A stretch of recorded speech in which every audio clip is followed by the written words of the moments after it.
لما الواحد يجي سمع الله لمن حمده ربنا يفضل يطوح في ايديه تحت كده. اقف انتباه.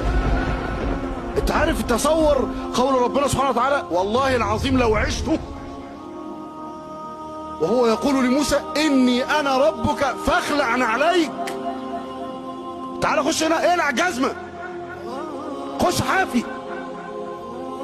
وقوموا لله قانتين. اقف انتباه، اقف عدل.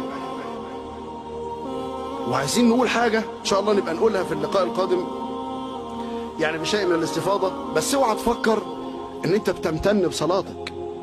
يعني انا والله هخش اصلي وقفت اتعوجت اتعملت كويس ان انا بصلي، لا، لو صليت وحش هتعاقب، هتتعذب. خد بالك، لو ما عملتش العمل عدل هتعاقب. دليلك عشان ما تبقاش المساله ما تفكر انها خواطر جات لي وانا قاعد في البلكونه.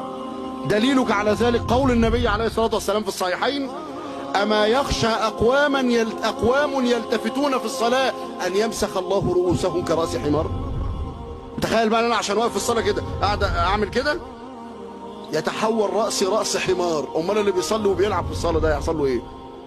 تتلف في الصلاه وما تطلعش في السماء، ما بتطلعش، تروح ملفوفه ونروح ارميها في وشه.